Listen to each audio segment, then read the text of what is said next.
നമസ്കാരം, മലയാളി വാർത്തയിലേക്ക് സ്വാഗതം. വാൽപ്പാറ വാഹനാപകടത്തിൽ 10 മരണം സംഭവിച്ചിരിക്കുകയാണ്.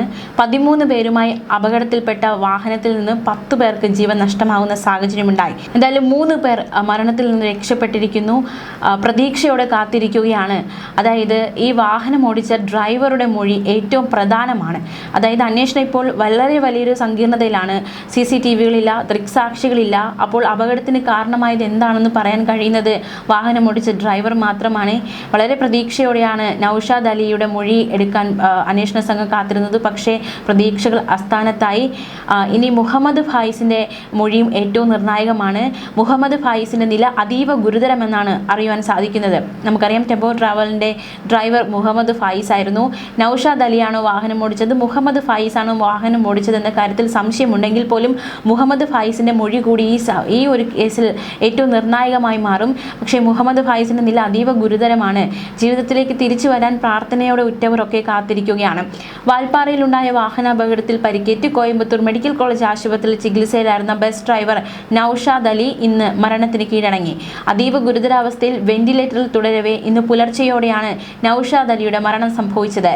നൗഷാദ് അലിയുടെ മരണത്തോടെ അപകടത്തിൽ മരിച്ചവരുടെ എണ്ണം 10 ഉയർന്നു. പാങ് ഗവൺമെന്റ് LP സ്കൂളിലെ പ്രധാന അധ്യാപിക ഉൾപ്പെടെ 5 അധ്യാപകർ, സ്കൂളിലെ പാചക തൊഴിലാളി, സമീപത്തെ പാങ് ഗവൺമെന്റ് UP സ്കൂൾ അധ്യാപിക, ഒരു അധ്യാപകന്റെ ഭാര്യ, ഒരു അധ്യാപികയുടെ മകൻ എന്നിവരാണ് നേരത്തെ മരിച്ചത്. മെഡിക്കൽ കോളേജ് ആശുപത്രിയിലുള്ള മുഹമ്മദ് ഫായിസിന്റെ ആരോഗ്യനില ഇപ്പോഴും അതീവ ഗുരുതരമാണ്. അതായത് ടെമ്പോ ട്രാവൽ ഡ്രൈവറാണ്. അദ്ദേഹമാണോ വണ്ടി ഓടിച്ചെന്ന കാര്യം സംശയമാണെങ്കിൽ പോലും ഡ്രൈവറുടെ പരിചയക്കുറവ് ഈ അപകടത്തിലേക്ക് നയിക്കപ്പെട്ടു എന്ന നിഗമനത്തിലാണ്. ഇനി അന്വേഷണം എന്താണ് അപകട കാരണം എന്ന് കണ്ടുപിടിക്കണമെങ്കിൽ തീർച്ചയായിട്ടും എന്താണ് അപകടത്തിന് തൊട്ട് മുന്നേ വണ്ടിയിൽ സംഭവിച്ചത്, അല്ലെങ്കിൽ ഡ്രൈവിങ്ങിനിടെ എന്താണ് സംഭവിച്ചതെന്ന കാര്യത്തിൽ ഒരു വ്യക്തത വരേണ്ടതായിട്ടുണ്ട്. അത് ആ വാഹനത്തിൽ ഉണ്ടായിരുന്നവർക്ക് മാത്രം നൽകാൻ കഴിയുന്ന കാര്യമാണ്. അതുകൊണ്ട് തന്നെ ഇപ്പോൾ ചികിത്സയിലായിരിക്കുന്നവരുടെ മൊഴി പ്രധാനമാണ്. അവരുടെ ജീവൻ തിരിച്ചു കിട്ടണേ എന്ന പ്രാർത്ഥനയിലാണ് ഉറ്റവരൊക്കെ ആയിരിക്കുന്നത്. എന്തായാലും നൗഷാദ് അലിയുടെ മരണം ഉറ്റവരെയൊക്കെ വളരെയധികം വേദനിപ്പിച്ചിരിക്കുകയാണ്. മുഹമ്മദ് ഫായിസിന്റെ നില അതീവ ഗുരുതരമായി തുടരുകയാണ്. ഇപ്പോഴും മുഹമ്മദ് ഫായിസ് തീവ്രപരിചരണ വിഭാഗത്തിൽ നിരീക്ഷണത്തിലാണ്. അതേസമയം കോയമ്പത്തൂരിൽ തന്നെയുള്ള സഹദിൻ മുഹമ്മദിന്റെ നിലയിൽ നേരിയ പുരോഗതിയുണ്ട്. അതുകൊണ്ട് സഹദിൻ മുഹമ്മദിനെ വാർഡിലേക്ക് മാറ്റിയിരിക്കുകയാണ്. പെരിന്തൽമണ്ണയിലെ സ്വകാര്യ ആശുപത്രിയിൽ ചികിത്സയിലുള്ള മസ്നിന്റെ ആരോഗ്യനില തൃപ്തികരമാണെന്ന് ഡോക്ടർമാർ അറിയിച്ചു. മസ്നിനെയും വാർഡിലേക്ക് മാറ്റി. അതേസമയം നൗഷാദ് അലിയുടെ മരണവുമായി ബന്ധപ്പെട്ട് ബന്ധുക്കൾ ഗുരുതര ആരോപണങ്ങൾ ഉന്നയിക്കുന്നുണ്ട്. അതായത് നില വഷളായിട്ടും ഡോക്ടർമാർ സമയത്തിന് എത്തിയില്ല എന്നതടക്കമുള്ള ഗുരുതര ആരോപണം ഡോക്ടർമാർക്കെതിരെ ബന്ധുക്കൾ ഉന്നയിക്കുകയുണ്ടായി. എന്തായാലും ബന്ധുക്കളുടെ ആരോപണം ഗുരുതരമായി തന്നെ എടുത്തിരിക്കുകയാണ്. ഡോക്ടർമാർ എത്താൻ വൈകി, പരിശോധിക്കാൻ വൈകി എന്നതടക്കമുള്ള ആരോപണങ്ങൾ നൗഷാദ് അലിയുടെ ബന്ധുക്കൾ ഉന്നയിക്കുന്നുണ്ട്. എന്തായാലും നൗഷാദ് അലിയുടെ മൃതദേഹം നാട്ടിലേക്ക് എത്തിക്കാനുള്ള നടപടികൾ സ്വീകരിച്ചിരിക്കുകയാണ്.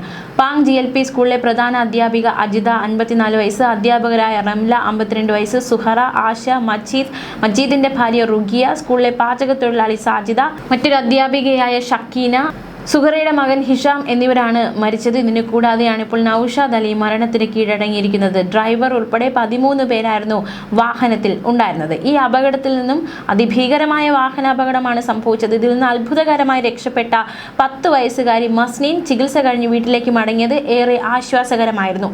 ഉമ്മ മരിച്ചത് അറിയാതെയാണ് കുട്ടി വീട്ടിലേക്ക് മടങ്ങിയിരിക്കുന്നത്.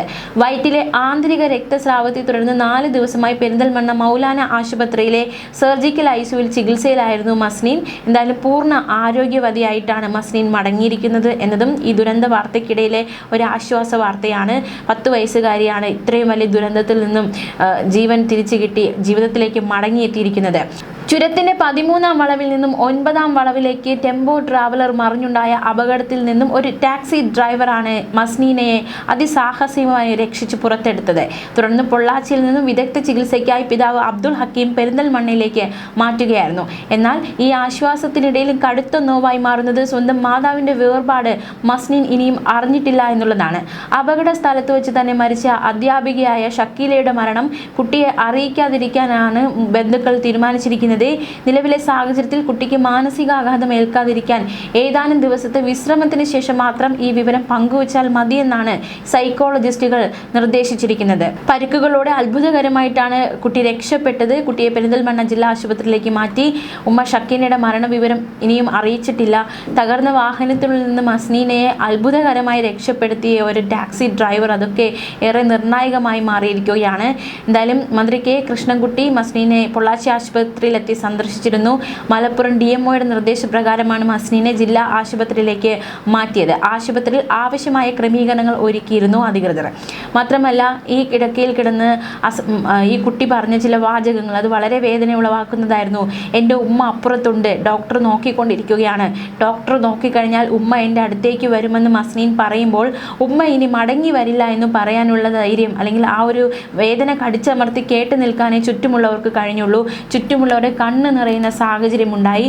എന്തായാലും മസ്നീൻ അത്ഭുതകരമായി ഈ ഒരു അപകടത്തിൽ നിന്ന് രക്ഷപ്പെട്ടിരിക്കുന്നു എന്നത് ഏറ്റവും ആശ്വാസകരമായ വാർത്തയാണ്. അപകടത്തിൽ മരിച്ച അധ്യാപിക ഷക്കീനയുടെ മകളാണ് മസ്നീൻ. ബിരിയാണി ഉണ്ടാക്കി കഴിച്ചതും വാൽപ്പാറ ചുറ്റിക്കണ്ടതും ഒക്കെ മസ്നീൻ പറയുന്നുണ്ടായിരുന്നു. അതെല്ലാം കേട്ട് നിൽക്കുകയായിരുന്നു ചുറ്റുമുള്ളവർ. ഒന്ന് ആശ്വസിപ്പിക്കാൻ പോലും ആർക്കും കഴിഞ്ഞില്ല. വളവ് തിരിയുമ്പോൾ ഡ്രൈവർ ഏയ് എന്നുറക്കെ പറയുന്നതും നിലവിളിയും കേട്ടു. തുടർന്ന് പറക്കുന്നത് പോലെയാണ് തോന്നിയതെന്നാണ് മസ്നീൻ പറഞ്ഞത്. പിന്നീട് ബോധം നഷ്ടപ്പെട്ട മസ്നീൻ ഉണരുമ്പോൾ ആശുപത്രിയിൽ ഡോക്ടർമാർക്ക് നടുവിലായിരുന്നു. എന്നാലും അപകടത്തിൽ കാര്യമായ പരിക്കുകളില്ലാതെ കുട്ടി രക്ഷപ്പെട്ടു എന്നത് ഏറെ ആശ്വാസകരം. 9ാം വളവിൽ ഉണക്കമരത്തിൽ തട്ടി തങ്ങി നിന്ന വാഹനത്തിലുണ്ടായിരുന്ന മസ്നീനെ പുറത്തെത്തിച്ചത് അതീവ സാഹസികമായിട്ടാണ്. അതായത് ടാക്സി ഡ്രൈവർ S. വിജയാണ് മസ്നീനെ രക്ഷിച്ചത്. അതേസമയം വാൽപ്പാറയിലെ ഹെയർപിൻ വളവുകളിൽ പുറത്തുനിന്നുള്ള ഡ്രൈവർമാർ വലിയ രീതിയിലുള്ള വെല്ലുവിളികൾ നേരിടുന്നു എന്നതടക്കമുള്ള ചർച്ചകൾ പുരോഗമിക്കുകയാണ്. ഡ്രൈവർക്ക് വഴി അറിയാത്തതോ അല്ലെങ്കിൽ ഉറങ്ങിപ്പോയതോ ആകാം അപകട കാരണമെന്ന ചർച്ചകൾക്കിടയിലാണ് നൌഷാദ് അലി വിടവാങ്ങിയത്. അപകട സമയത്ത് വാഹനത്തിനുള്ളിൽ എന്താണ് സംഭവിച്ചതെന്ന് കൃത്യമായി പറയാൻ കഴിയുന്ന ഒരാളുടെ അഭാവം അത് അന്വേഷണത്തെ വലിയ രീതിയിൽ ബാധിക്കും. മരണപ്പെട്ട നൌഷാദിന്റെ ഭൗതികദേഹം പോസ്റ്റ്മോർട്ടം നടപടികൾക്ക് ശേഷം ബന്ധുക്കൾക്ക് വിട്ടു നൽകും.